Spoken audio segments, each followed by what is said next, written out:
At this time, I'd like to introduce Anthony Grazzini, who will speak about the first step that the district took in moving its advanced placement program forward. Thank you, Tim.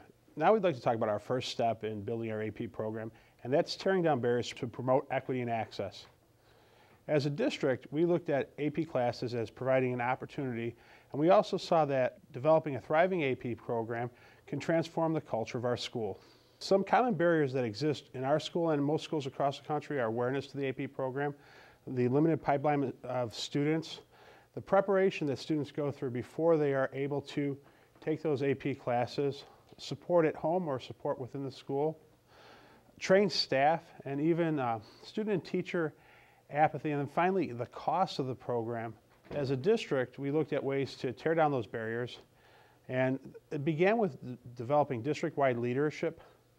Then we looked at different AP programs, and we benchmarked processes that were being used nationwide. From that, we set aggressive steps to create attainable district-wide goals. We established performance metrics so that we can look at our program and judge whether or not our program was meeting the goals that we had set.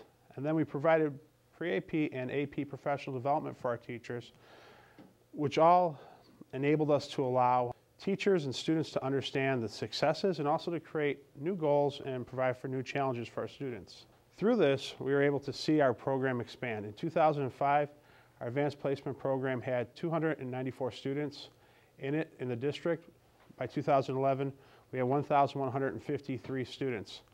When you look at the demographic breakdown, in 2005, when we began this process or began looking at this process, we only had about 6% of our eligible students participating in the AP program.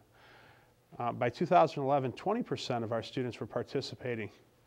We can also look at how our program has changed by aggressively recruiting. We've increased the number of male students. We've increased the number of low-income students. If you were to look at our 2005 data, you'd see that none of our students that were taking AP were low-income students. By 2011, 92% of our students were low-income students. We also saw an increase in the number of Latino students that were in the program. We saw an increase in the number of African American students. We've seen success with our ELL students, and we've even have had success with students with IEPs. Overall, the advanced placement program in District 201 has moved from a selective enrollment program where there was an application process and it was very constricting and students didn't have as many opportunities to get in, to open enrollment. Interestingly enough, when we were selective enrollment, we didn't require every student to take the test. Today in our open enrollment model, every student that signs up for an advanced placement class takes the test. We believe that the test is a benchmark that allows us to see how students are doing versus their peers nationally, and also gives us some real good data for planning within the school. Ultimately, the attitudes of our teachers have changed in this time. Every year we have had a post-programmatic survey that we've given our teachers. And if you were to look at the left-hand column, in 2005, our teachers' attitudes for AP were very different than they are when compared to our 2010 data. For example, in 2005, AP classes were for highly motivated students that had strong ability. That was the teacher belief. They believed that restricting the program to only the students that had taken the prerequisite courses, that had been in honors their entire life, that had a perceived work ethic that was achieved by taking courses and filling out applications, they were going to be successful. Move 5 years forward, and in 2010, our teachers are able to see that open enrollment works. Some of the other comments from our most recent survey is more students experience the richness of the AP curriculum. Students, parents, and teachers understand how important and rigorous AP classes are. Teachers have come to say that we're on the right track, and they've identified things that we need to do to help our students become more successful in this open enrollment environment. For example, our summer bridge programs. Now I'd like to introduce Jose Gamboa, who will take you through our second component. Thank you, Anthony. Now I'm going to talk a little bit about identifying and recruiting students within the school building. Now what we have to do is identify the needs of the building and identify the resources available. We have look at the teachers available, the students available, and we actively recruit these people. We use all resources available, including guidance counselors, teachers, administrators, parents, and students. We do all kinds of things to recruit students into the program, including marketing the program with use of video, creating a culture within classrooms, outside of the classroom with counselors talking to individual students. And when we invite parents into the building, we engage in conversations talking about our AP program. We try to know the face, know the families, eliminate the fears and the anxiety of jumping into a program, into the AP program. We focus on the instruction of the program instead of just the test.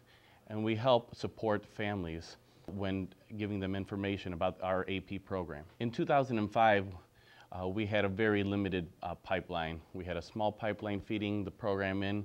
It was not reflective of the district's demographics. And our students had a very limited course offering, and our teachers had limited training.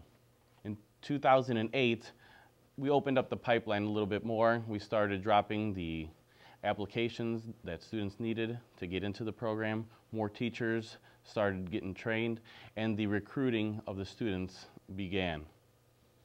Now, with different recruiting, we moved into actively pursuing these students in the theater, through the guidance office, and in classroom conversations with students, opening up the AP program to everybody. Through this, we also mandated that all students, not just the limited or those that wanted to take the test. We offered new courses, and we've opened the AP program to more teachers and trained all of those teachers. As quoted here, students are mentioning how they were actively recruited into the AP program through conversations with their counselor. At times you wonder, how did our students even get into the program? But now, as the culture that we've created, all students know of the AP classes and of all the AP classes offered here. Why are Morton High School students choosing AP? Well, because they want to be challenged. The rigor in the classes prepare them for college, and the courses matter more for GPA in college. They have the ability to save money on tuition costs, and the classes also teach them time management skills. And above everything, it improves the academic skills. The AP Morton effect. The classes that we offer are vertically and horizontally aligned. The expectations are raised above and across the board, and the raised consciousness for students and teachers. There's a sense of pride and belonging in the program.